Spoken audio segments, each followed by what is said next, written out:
Hey adventurers, so today is going to be a review for Eclectic Nightmares by Jeremy Fee. When I heard that Jeremy Fee was writing or was releasing a poetry collection, I was super excited to read it. Poetry is something that I have loved pretty much all my life, but have never really delved into. Jeremy Fee has been a great supporter of our channel, and I knew that whether or not his collection would completely work for me, there's not really a better way to support an author of any sort than to read and review their book. I went into his collection really only knowing that I like poetry, and that some other reviewers have said that this collection is very enjoyable. While not every single poem worked for me or connected with me, I enjoyed the vast majority of them, and some of them became instant favorites. I think I can say that there was at least one from each of the 4 sections that I really loved. I won't go into too much detail about all of them, but the one of the, I think it might be the very first poem in the collection, it's titled Fee Forever, and it's one of the most enjoyable poems I've ever read. I've only recently started learning about alliteration in poetry, and it has rapidly become a favorite style of mine, so the amount of alliteration within this poem just had me grinning. Like, I was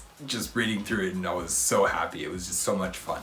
The different sections were great. Section 1, or part 1 as they're called in the book, was titled Introduction to the Poet, and the poems were mostly about himself and how he thinks or thought at the time of writing of that poem. They're very much about who the author is, and that's a really interesting way to start the collection, and it also worked really well in my opinion. Section 2 was horror poetry.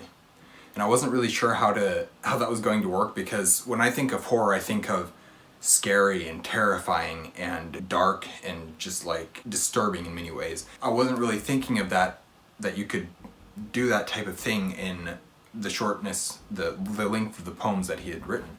But as I went through and started reading them, I can't really say that I was scared by them, but you weren't supposed to be in that same way. After thinking about each of them, I can absolutely say that they fit into the horror category. It had something to do with the environment and the atmosphere painted with each poem that really made them a bit unsettling at times, but truly horror. So it wasn't so much that they were scary, but they were unsettling and they were disturbing at times, and it was just thinking about what the poems are saying and what they could mean.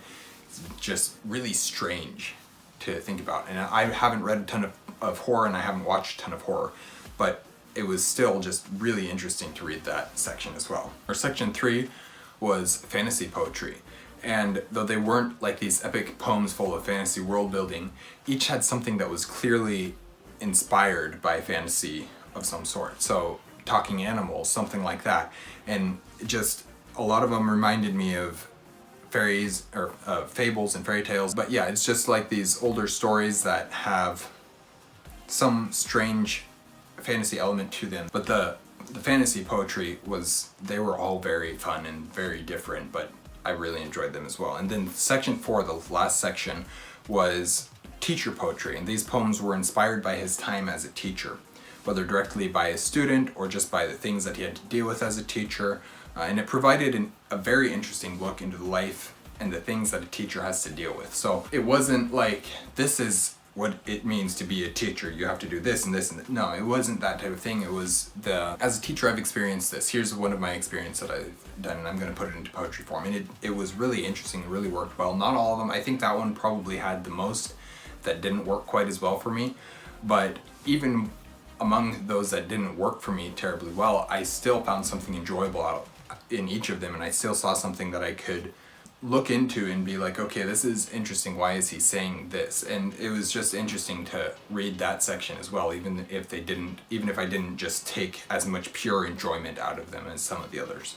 All 4 parts were extremely interesting and all vastly different. It was super fun to read, and I really enjoyed it a lot. Since Goodreads doesn't allow for half stars, I gave it a 5-star rating on there, but it's probably closer to a 4.5 star, just because of the couple of poems that really didn't work for me. But that's my personal preference, and I know for a fact that they will work for many others. And so just because I don't give it a full 5-star rating doesn't mean it wasn't incredible. It was really impressive, and I was very happy to read this collection. Definitely check out the collection if you like poetry or have interacted at all with Jeremy Fee. It's a great collection, and I'm more than happy to support an author and a fellow booktuber. Thank you guys for watching an Erudite Adventure. We post videos every Monday and Thursday, and we have our social medias linked in the description down below. We will see you guys again soon. Stay warm.